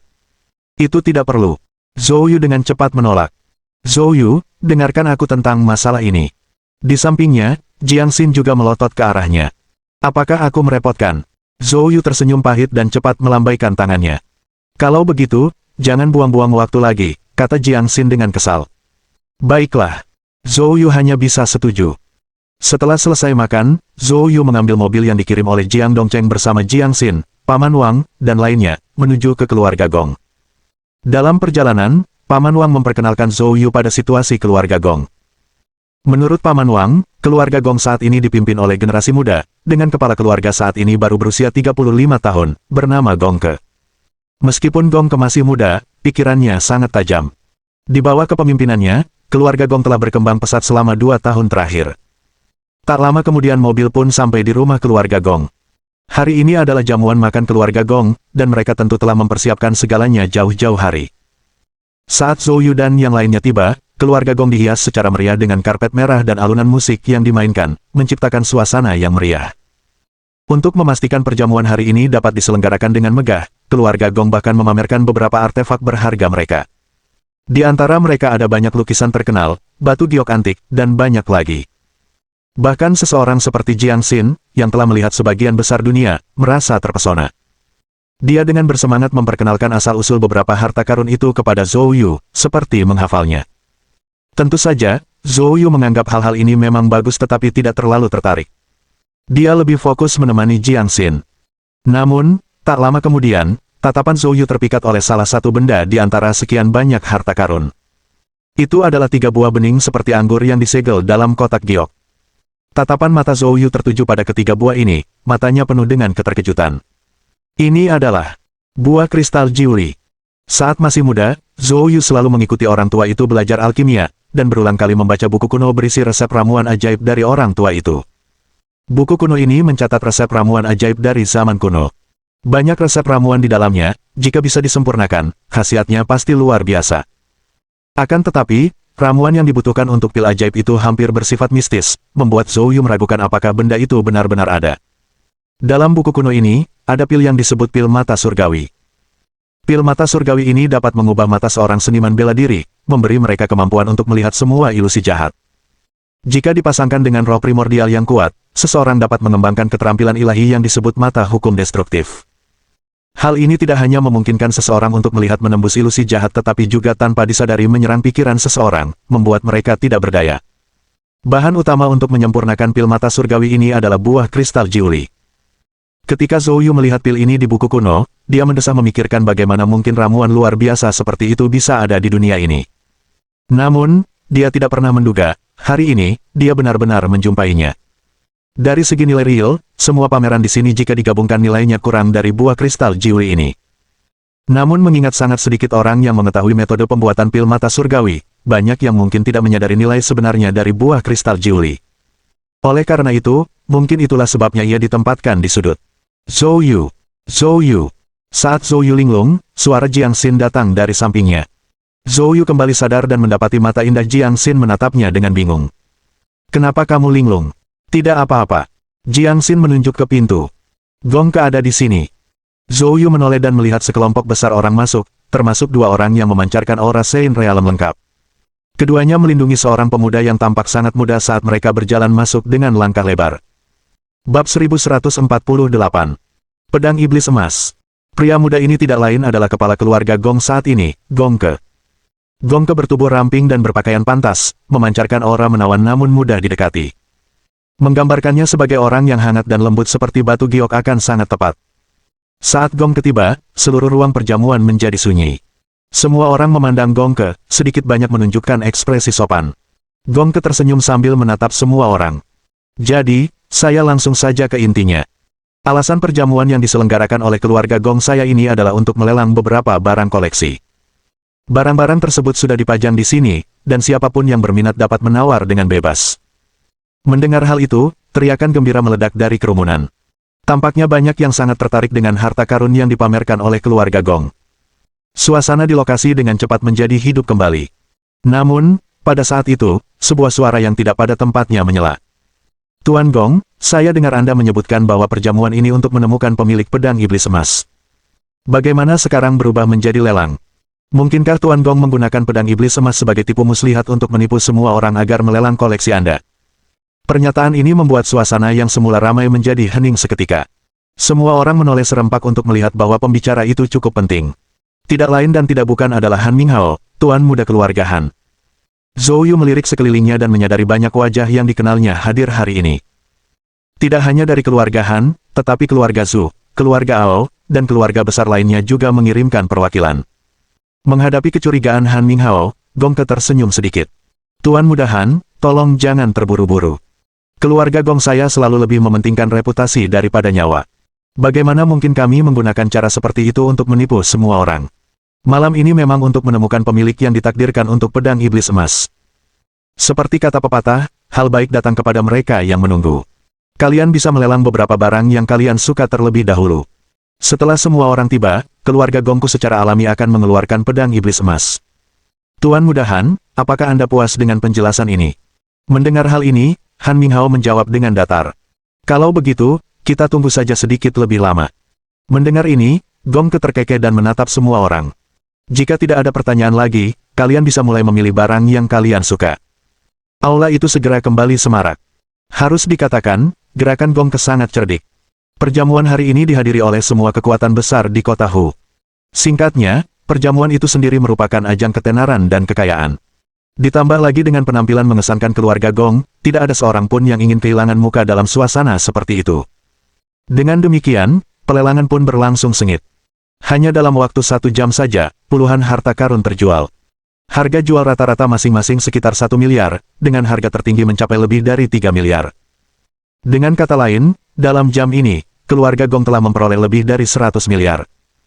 Zhou Yu dapat melihat kecemerlangan bakat-bakat muda kota Hu, tidak heran orang ini dapat memimpin keluarga Gong di usia yang begitu muda. Tentu saja, Zhou Yu juga bertanya tentang harga buah kristal Jiuli. Tanpa diduga, petugas di sampingnya mengatakan bahwa tidak ada yang menawar buah tersebut. Sesuai aturan kepala keluarga, jika jumlah penawar kurang dari 5, lelang tidak dapat dimulai. Zhou Yu terdiam. Tampaknya selain dia, tidak ada orang lain yang tertarik pada barang ini. Namun, kalau dipikir-pikir, ini tampak biasa saja. Sepertinya dia hanya bisa memikirkan cara lain untuk berdagang dengan keluarga Gong nanti. Setelah 1,5 jam, klimaks lelang akhirnya berlalu. Dan saat ini, tanpa diminta lebih lanjut, Gong langsung berbicara kepada 2 penjaga di sebelahnya. Kedua ahli alam suci lengkap itu patuh dan berjalan keluar, dan tak lama kemudian kembali sambil membawa sebuah peti batu yang panjangnya lebih dari 1 meter terbuat dari batu misterius. Seketika semua mata di ruangan itu tertuju padanya. Peti batu itu diukir rapat dengan berbagai rune, tampaknya semacam formasi penyegelan. Tidak perlu uraian lebih lanjut, semua orang menduga bahwa puncak acara malam itu kemungkinan ada di dalam peti batu ini. Memang, keduanya meletakkan peti batu di meja upacara di depan Gongke. Gongke menghampiri meja, mengelus peti mati dengan lembut, menarik napas dalam-dalam, dan berbicara kepada orang banyak. Terima kasih semuanya atas penantian. Di dalam peti batu ini tersimpan pedang iblis emas. Kalian semua pasti tahu asal-usulnya, dan bila pedang ini benar-benar bisa disebut harta karun yang tak tertandingi. Malam ini, aku akan menemukan pemilik yang cocok untuknya. Tentu saja, apakah kamu bisa menjadi pemilik pedang ini tergantung pada kemampuanmu. Mendengar hal ini, banyak orang di kerumunan menunjukkan minat yang besar. Mereka, tentu saja, adalah perwakilan dari keluarga atau kekuatan yang memiliki pengaruh nyata di kota Hu. Orang biasa hanya bisa menatapnya dengan penuh kerinduan. Di bawah tatapan semua orang yang penuh semangat, Gongke membuka peti batu itu. Dalam sekejap, cahaya hitam emas memancar dari dalam peti batu itu. Semua mata tertuju pada peti mati itu secara serentak. Di dalamnya tersimpan sebilah pisau emas gelap yang menakjubkan, tergeletak dengan tenang. Bilahnya panjangnya sekitar 4 kaki, badannya luar biasa berat, terukir gambar-gambar neraka, dengan setan dan iblis yang cukup untuk membuat bulu kuduk merinding. Gagangnya menampilkan kepala Buddha tanpa wajah. Desain aneh ini membuat Golden Demon Blade tampak luar biasa misterius. Yang lebih mengejutkan lagi adalah mereka yang menatap bilah pedang itu cukup lama mulai berkeringat, seakan-akan melihat sesuatu yang menakutkan dalam benak mereka. Pada saat ini, Gongke menutup kembali peti batu itu. Seketika, semua orang tersadar dari pemandangan mengerikan sebelumnya. Banyak yang tampak khawatir, bahkan mundur beberapa langkah, seolah tak berani lagi terlibat. Tentu saja, bagi seniman bela diri di atas alam suci, efeknya jauh lebih kecil. Meskipun demikian, ini cukup mengejutkan Zhou Yu dan yang lainnya. Pada saat ini, Gongke berbicara. Kekuatan sesungguhnya terletak pada saat Anda menggunakannya. Oleh karena itu, saya harus menegaskan terlebih dahulu, siapapun yang mencoba menjinakkan pedang ini, harap bertindak sesuai kemampuan Anda. Jika terjadi kecelakaan di tengah jalan, keluarga Gong saya tidak akan bertanggung jawab. Sekarang, mereka yang tertarik dapat maju untuk mencoba. Satu-satunya kriteria untuk menjinakkan pedang ini adalah dengan memegangnya di tangan dan bertahan selama 10 menit. Bab 1149. Para ahli muncul. Apakah sesederhana itu? Ini adalah pedang legendaris, yang dikabarkan menjadi senjata seorang seniman bela diri alam Raja Puncak. Diberikan begitu saja. Sementara semua orang masih terkejut, Han Minghao melangkah maju. Kalau begitu, biar aku coba dulu. Ketika dia berbicara, dia telah tiba di depan peti batu. Gongke memberi isyarat mengundang, lalu mundur. Pada saat ini, mata semua orang tertuju pada Han Minghao. Tanpa ragu, Han Minghao mengulurkan tangan dan membuka peti batu itu. Cahaya hitam keemasan muncul kembali. Han Minghao menatap pedang setan emas yang tergeletak tenang di dalam peti batu, dengan kilatan api di matanya. Setelah itu, dia mengulurkan tangan untuk memegang gagang pedang itu. Akan tetapi, saat Han Minghao memegang gagang pedang, cahaya hitam keemasan tiba-tiba menjadi semakin kuat. Mendesis. Hanya suara tajam dan teredam yang terdengar. Han Minghao menjerit. Seketika, seolah tersengat listrik, dia melepaskan gagang pedangnya dan mundur dengan wajah pucat. Baru pada saat itulah semua orang melihat darah muncrat dari telapak tangan Han Minghao. Ada luka mengagetkan di telapak tangannya. Mata mereka segera tertuju kembali ke pedang setan emas di peti batu. Memang, noda darah Han Minghao tertinggal di gagang pedang setan emas. Namun kemudian, sebuah peristiwa mengejutkan terjadi. Semua orang terkejut ketika noda darah di gagang pedang itu lenyap dengan cepat, seolah-olah diserap oleh gagang pedang. Saat noda darah itu lenyap, pedang iblis emas tampak semakin menakutkan. Melihat ini, semua orang terkesiap. Pisau ini sungguh tidak mudah untuk dipegang. Han Minghao, yang pernah dipuja sebagai orang pertama di antara generasi muda di kota Hu, bahkan tidak bisa memegang gagang pedang, apalagi mengayunkannya. Untuk sesaat, ketakutan tampak di mata setiap orang. Adapun Han Minghao, ekspresinya berubah muram. Ia tidak pernah menyangka bisa dengan mudah menguasai bilah pedang itu, tetapi ia juga tidak menyangka tidak akan mampu menggenggam gagangnya. Ini sungguh memalukan. Sementara itu, Gong tetap tenang. Tidak perlu memaksakan jika memang tidak ditakdirkan untuk itu. Perkataan Gong Ke juga menawarkan jalan bagi Han Minghao untuk mundur dengan anggun. Tanpa diduga, alih-alih mundur, Han Minghao tiba-tiba menunjukkan senyuman aneh. Tuan Muda Han, Anda tidak berencana untuk mencoba lagi, kan? Han Minghao terkekeh dingin. Hari ini, keluarga Han secara khusus mengundang seorang ahli. Apa yang saya lakukan sebelumnya hanya untuk membuka jalan bagi ahli ini. Dengan itu, dia tiba-tiba melihat keluar. Tuan Chen, saatnya Anda bertindak. Begitu kata-kata Han Minghao terucap, aura dahsyat muncul, dan di saat berikutnya, sesosok tubuh melintas. Seorang pria berpakaian sederhana namun tampak gagah muncul di samping Han Minghao. Begitu dia muncul, pisau di punggungnya langsung menarik perhatian semua orang. Itu adalah sebuah pedang lebar. Seluruh bilah pedang itu panjangnya 5 kaki, terbagi menjadi 2, dari bagian tengah hingga ke gagang dan bilah pedang. Meski tidak sekejam dan semenakutkan pedang setan emas di dalam peti batu, pedang itu sungguh luar biasa, terutama ketajamannya di bagian tepi yang memberi ilusi seolah-olah dapat menembus pandangan seseorang. Melihat orang ini, Jin He, orang kedua di antara 10 pejabat pengorbanan keluarga Zhu, tampak mengubah ekspresinya. Pisau angin liar, Chen Chunan. Mendengar hal ini, semua orang tercengang. Dia bahkan lebih kuat dari ahli daftar manusia Wu Hang sebelumnya. Mengingat usianya, dia seharusnya tidak lebih dari 40. Mungkinkah dia juga seorang ahli dari daftar manusia? Sementara Zhou Yu bertanya-tanya, Wang Bo di sampingnya angkat bicara. Aku tidak menyangka keluarga Han akan mengundang Chen Chunan. Zhou Yu menoleh dan bertanya. Wang Bo, apakah orang ini terkenal? Wang Bo menarik napas dalam-dalam dan berkata. Dia berada di peringkat ke-29 dalam daftar manusia, dengan alias pedang angin liar.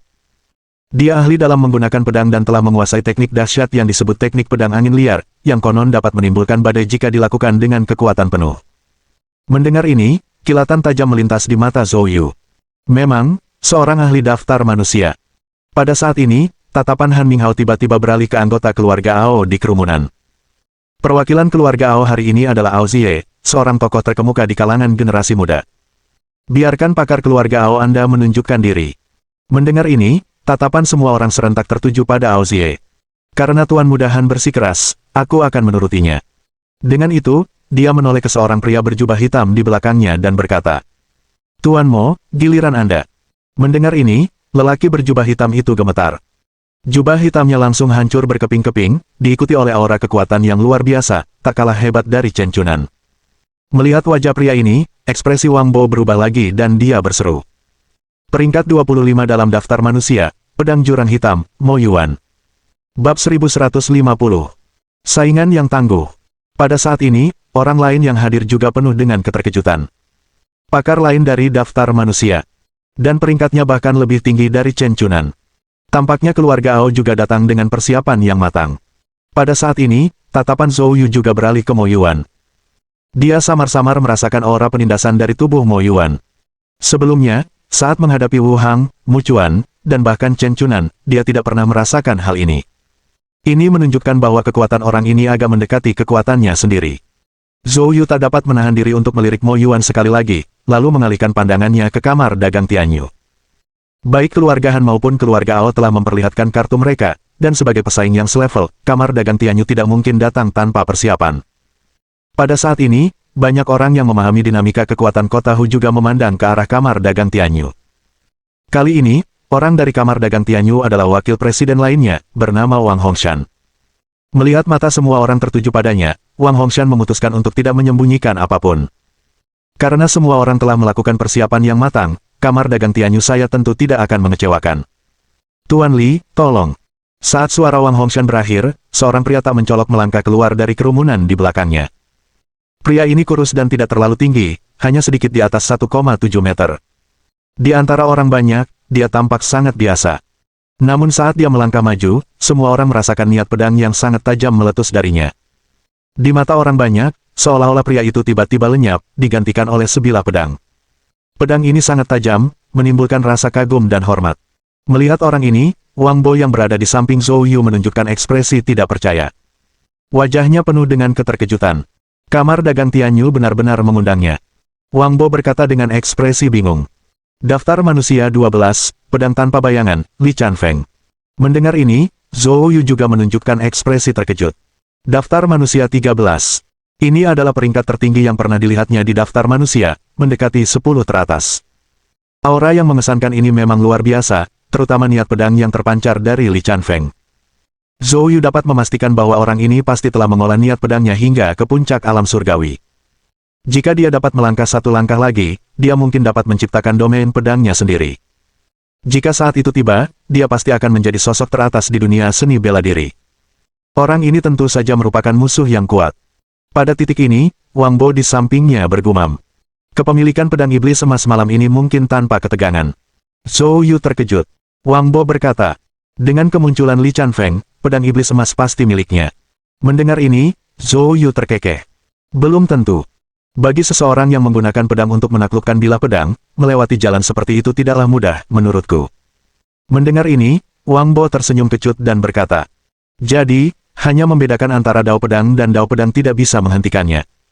Saat mengatakan ini, Wang Bo tiba-tiba teringat sesuatu. Wang Bo tampak khawatir. Namun, Zhou Yu hanya tersenyum tipis, tidak terburu-buru. Mari kita menonton dulu, baru bicara. Saat itu, mata Zhou Yu tertuju pada keluarga Han dan keluarga Ao. Orang-orang dari kedua keluarga itu tampak tidak senang melihat Li Chanfeng, tetapi mereka juga tidak terlalu takut. Lagi pula, peringkat dalam daftar manusia diambil dari setahun yang lalu. Bagi orang jenius seperti mereka, setahun adalah waktu yang cukup untuk terjadinya banyak perubahan. Contoh yang paling praktis adalah Wu Hang dan Mu Chuan. Pada saat ini, tatapan semua orang tertuju pada keluarga Zhu. Dalam kesempatan seperti itu, keluarga Zhu tentu saja tidak absen. Yang dari keluarga Zhu adalah Zhu Tanggong. Zhu Tanggong, pada saat ini, tersenyum sedikit, dan berkata dengan emosi. Aku tidak menyangka semua orang akan begitu bersemangat untuk berjuang sekuat tenaga kali ini. Untungnya, keluarga Zhu kami tidak tertinggal. Kalau tidak, kami pasti akan jadi bahan tertawaan kalian. Saat Zhu Tanggong selesai berbicara, Li Chanfeng berbicara. Mata Li Chanfeng berbinar saat dia menatap Zhu Tanggong. Dengan itu, tatapan Li Chanfeng menyapu sekeliling. Saudara Jiang, karena kamu sudah di sini, mengapa tidak menunjukkan dirimu? Begitu ucapan Li Chanfeng selesai, semua orang langsung menyadari adanya niat pedang kuat lain yang tiba-tiba muncul di pintu masuk. Semua orang melihat serempak, hanya melihat seorang pemuda melangkah masuk. Dibandingkan dengan Li Chanfeng, pemuda yang baru datang ini tidak dapat disangkal tampan dan gagah. Namun, kehadirannya dipenuhi dengan aura yang mengerikan. Terutama saat dia memasuki aula, semua orang merasakan hawa dingin yang menusuk. Rasanya suhu di aula langsung turun beberapa derajat. Saat melihat orang ini, niat bertempur yang kuat meletus di mata Li Chanfeng. Jiang Xiu, itu benar-benar kamu. Saat dia berbicara, maksud pedang Li Chanfeng melonjak ke arah Jiang Xiu. Menghadapi provokasi Li Chanfeng, Jiang Xiu meliriknya dengan acuh tak acuh, dan pada saat berikutnya, melepaskan pedang inten yang sangat kuat. Niat pedang mereka beradu di atas aula perjamuan. Akan tetapi, keduanya dapat mengendalikannya dengan baik, sehingga tidak menimbulkan dampak yang meluas. Setelah kebuntuan singkat, pedang Li Chanfeng di belakangnya tiba-tiba mulai bergetar hebat. Dan pada saat ini, wajah Li Chanfeng menjadi sedikit pucat, dan dia mundur sedikit. Saat berikutnya, kedua niat pedang mereka lenyap. Setelah menstabilkan niat pedangnya, Li Chanfeng menatap Jiang Xiu lagi, matanya kini dipenuhi dengan kekhawatiran yang mendalam. Pada saat yang sama, mata Zhou Yu juga memancarkan keseriusan. Penampilan Jiang Xiu membuatnya merasa terancam untuk pertama kalinya. Mohon dukungan dari omom ante-ante sekalian, buat subscribe atau sharekan novel Mimin ke Facebook kalian, agar channel Mimin bisa terus berkembang. Dengan begitu, Mimin bisa lebih semangat untuk up novel seru lain ke depannya. Buat teman-teman yang sudah subscribe dan sharekan novel Mimin, Mimin ucapkan terima kasih sebanyak-banyaknya. Sekiranya teman-teman menghadapi masalah video diputar dalam bahasa Inggris, Coba tukar kepada bahasa Indonesia original melalui cara ini. Semasa mendengarkan, pencet tombol setting di atas kanan video, pilih audio track dan tukar bahasa.